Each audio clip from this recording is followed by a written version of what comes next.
Winter of 2019 had blanketed the wilds of Wyoming, a relentless, heavy snowfall silencing the land. Amid rows of frost-covered trees and spruce draped in ice, Walter Grayson's cabin stood alone, a solitary refuge in a sea of white. At 62, Walter had long since left behind the clamor of modern life. Once a seasoned veterinarian who had dedicated most of his life to saving animals, he now found solace in the wilderness following the passing of his wife, Eleanor. His daily routine was simple: chopping wood, tending his small greenhouse, and keeping his old radio tuned to the local ranger station. Although he busied himself during the day, the nights were often too quiet. The distant howls of wolves had become his only companions, a reminder that even in the deep wild, he was never truly alone. A call in the night.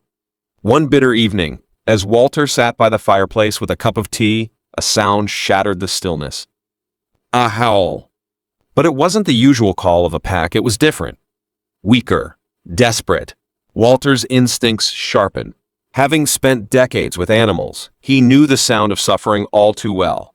Grabbing his heavy coat, his medical kit, and a flashlight, he stepped out into the frigid darkness. The temperature had plummeted well below freezing, and the wind carried the biting chill of snow. Carefully, he made his way through the forest, his boots crunching on the frozen ground. Then he saw it. A dark shape struggling through the snow, dragging its hind legs with painful effort. As Walter drew closer, his breath caught in his throat. It was a pregnant wolf. Her coat, a blend of gray and silver, was dusted with snow. Her ribs showed painfully beneath her fur, and her hind leg was caught in an illegal steel trap. Blood stained the snow, red stark against the white. Walter knelt down and spoke in a calm, steady tone. "Easy now, girl. I'm here to help." The wolf's golden eyes locked onto his. She neither growled nor bared her teeth. Too weak to fight, she was surrendering. A race against time. Walter worked swiftly, his hands steady despite the cold. The trap, old but brutal, had its rusty steel jaws embedded in her flesh. Anger churned within him for whoever had set it, but there was no time for that now. With precision and care, he freed her leg. The wolf sighed, trembling as she collapsed into the snow. She wouldn't survive the night out there. Walter hesitated. Bringing a wounded, wild, pregnant wolf into his home was risky, but leaving her was a death sentence. "You're coming with me," he murmured, wrapping his coat around her. Gently, he lifted her, surprised by how light she felt, too light. Starvation had taken its toll. The journey back to the cabin was slow, the wind biting at his face. But once he pushed open the door, warmth embraced them both. He laid her on a pile of thick blankets near the fireplace.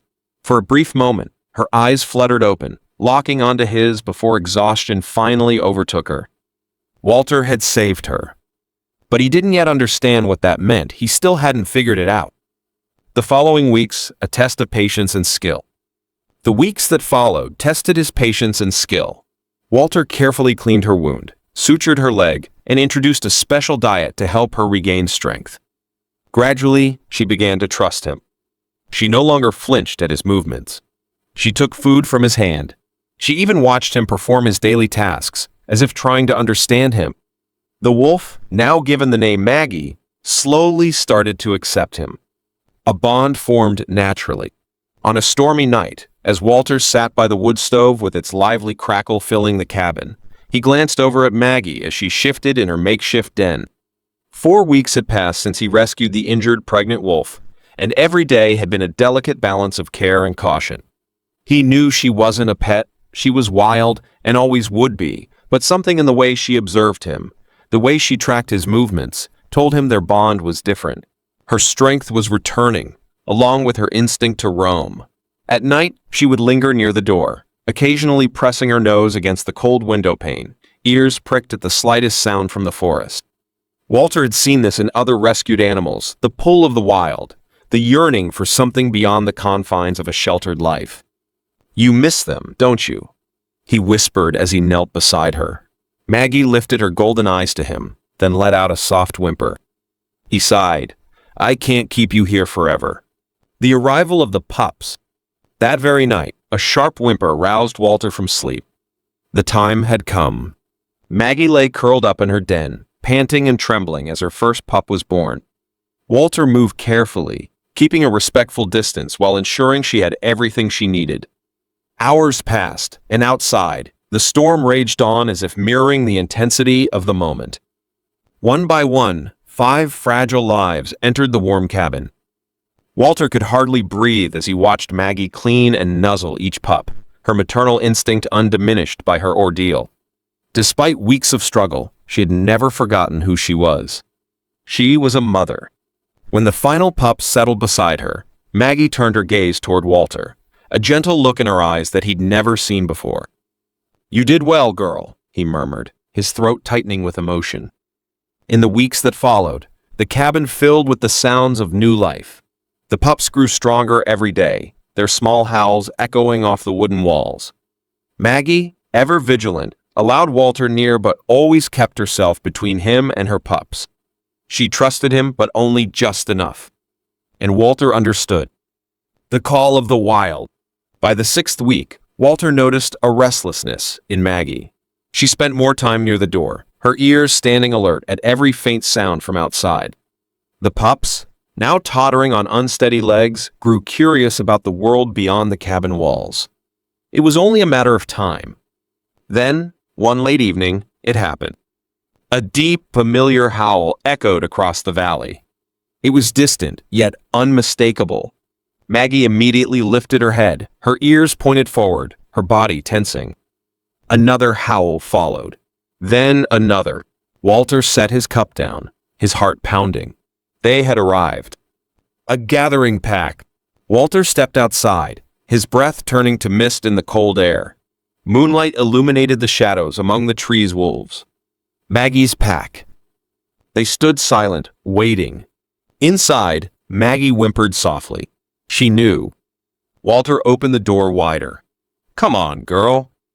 They're here because of you." Maggie hesitated. She looked at him, then at her pups, then at the figures waiting on the snow. A silent conflict played out in her eyes. Finally, with a deep exhale, she gently nudged her pups forward. One by one, they clumsily made their way to the door, uncertain, yet eager. The moment had arrived. Walter stepped back as Maggie led the pack out. The wolves stood motionless as she approached, their breaths visible in the frigid night air. Then, recognition set in. A large male with a black coat stepped forward, the alpha. He sniffed Maggie, then her offspring, before lifting his head to let out a long, deep howl. The others joined in. Walter swallowed hard, knowing what was coming next. Maggie turned back one last time, meeting his gaze. In that moment, there was unspoken gratitude, a silent farewell. Then, with her pups beside her, she disappeared into the forest. A promise kept. Walter stood there long after they left, listening to the echoes of their howls fade into the distance. The wooden cabin felt emptier than it had in months, yet he knew deep down this was how it was meant to be. She had waited for them, and they had waited for her. Returning inside, Walter smiled softly. He hadn't just rescued a wolf on that snowy night. He had saved a family, and in doing so, he became part of something far greater than he had ever imagined. A new beginning. Days turned into weeks. The forest remained quiet, punctuated only by the occasional distant howl, a reminder that Maggie was still out there, living as she was meant to. Walter had expected to feel loss. Instead, he felt a profound sense of purpose. Under his care, hope grew. Maggie's once fragile body filled out, and her sharp instincts only deepened. She would not be tamed. Walter would ensure she learned to be wild, to survive. And when the time was right, he would bring her home. Because Maggie had not simply abandoned her pups. She had entrusted them to him. And Walter Grayson would keep that promise, no matter what. Maggie's return, a rekindled wild bond. Walter spent months adjusting to the silence after Maggie left. He consoled himself by believing it was for the best that she belonged to the wild and her pups needed to live as wolves do. But on some nights, when the wind howled through the trees, he thought he heard a familiar call, the distant cry of a wolf. He never imagined that one snowy dawn. A long, piercing howl echoed through the valley. Walter leapt from bed, his heart racing. He recognized that call, Maggie. He grabbed his coat and rushed to the window. There, at the edge of the open field, stood Maggie. But she wasn't alone. Behind her was her pack now, including 6 fully grown pups. They had matured into strong, sleek wolves with thick, healthy coats. Among them, Hope, the little pup he once bottle-fed, stood confidently, her golden eyes fixed on him. Maggie had done the impossible. She had successfully reintegrated her pups into the wild. And now, she had brought them home. An unspoken understanding. Walter stepped out onto the porch, the biting cold numbing his skin, yet he barely noticed. Maggie didn't move. She simply looked at him, her tail gently swaying, her posture neither aggressive nor fearful, a silent invitation. Walter slowly and cautiously took a step forward. The young wolves tensed, their instincts urging them to retreat, but Maggie emitted a soft, steady growl, a reassurance from a protective mother. Hope, the smallest yet boldest among them, stepped forward. She inhaled deeply, then cautiously bowed her head a greeting, a gesture of trust. Walter sighed, overwhelmed by what was unfolding. Maggie hadn't just survived, she had thrived. And she had chosen to return. A new tradition for a wild family. In the months that followed, Maggie's pack began to appear more frequently, unexpected yet warmly welcomed. They never came too close, never lingered for too long, but their message was clear. They had accepted Walter as more than just a passing stranger. Each week, they would show up at the edge of the field, quietly watching Walter go about his daily work. Sometimes, Hope would venture a little closer, as curious as ever, sniffing the air as if trying to remember the man who once saved her. At other times, Maggie would stand at a distance, her intelligent eyes fixed on him in a way that Walter could only interpret as recognition. A new dawn for conservation. Walter knew he had witnessed something extraordinary, a story that challenged everything people thought they knew about wolves and humans. Wildlife researchers, including Dr. Sarah Chun, soon learned of Maggie's journey. They arrived to observe, record, and learn. The data they collected, the bond between Walter and Maggie, the successful reintegration of her pups, and the pack's ongoing acknowledgement of their shared history paved the way for new conservation research. Walter's journal, once written solely for himself, became part of something much larger. His experience inspired a new approach to wildlife rehabilitation, one that valued trust, respect, and the understanding that helping didn't always mean taming. His work came to be known as the Maggie Protocol, a model combining care without compromising the wild instincts of the animals involved. A final visit. Exactly 1 year after the day Walter found Maggie in the snow, she returned. But this time, she wasn't accompanied only by her older pups. 2 smaller figures followed her, a pair of newborn bear cubs, their fur still a lighter shade than that of an adult. Walter's breath caught in his throat. She had brought her new offspring to him. Not to be cared for, not to be helped, but for something entirely different. She was introducing them. Hope, now nearly grown, stepped forward and let out a soft whimper, a sound Walter recognized as acknowledgement. Maggie watched, then turned back, leading her family into the forest. She had survived, healed, trusted, and now she had forged something entirely new. Walter stood on his porch long after they disappeared, his heart overflowing with emotion. Some bonds, it seemed, can never be broken. Walter Grayson's extraordinary experience with Maggie and her pack is more than just a tale of survival and trust between man and beast. It is a lesson about understanding, respect, and the delicate balance between worlds. In today's rapidly changing world, where human expansion continues to encroach on natural habitats, Maggie's story serves as a powerful reminder of the importance of coexistence. We often see the wild as something separate from us, something untamed that must either be controlled or avoided. Yet Maggie's trust in Walter, and her eventual return with her pack, challenges this notion. It shows that when humans approach nature with patience and respect, a bridge can be formed not to domesticate, but to coexist. Walter never tried to claim Maggie as his own. He simply provided help when it was needed, then allowed her to find her own way back to the life she was meant to live. This approach mirrors what we need to do in our own lives: to give when necessary, to guide when possible, but to never impose our will where it doesn't belong. In our fast-paced modern world, we often rush to solve problems with immediate solutions, whether in relationships, careers, or social issues. We want instant results, forgetting that true change, true healing, takes time. Walter understood this. He didn't demand Maggie's trust overnight. He didn't try to force her to stay. Instead, he let her learn at her own pace, providing support without suffocation. Imagine if we applied this principle to our daily interactions, allowing people the space to grow, respecting different perspectives, and building trust through patience rather than force.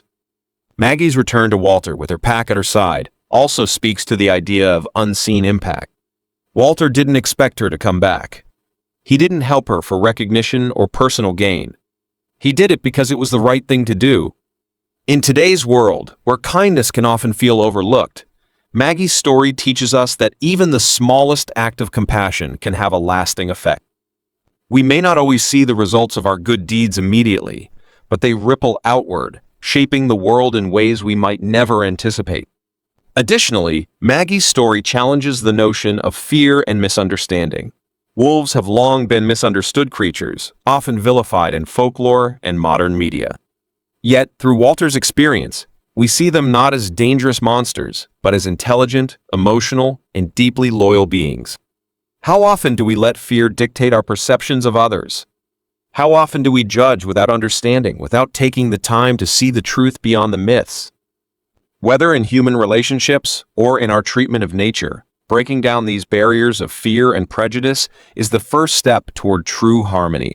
In the end, Maggie's story is about connection between human and animal, between past and present, between what is wild and what is known.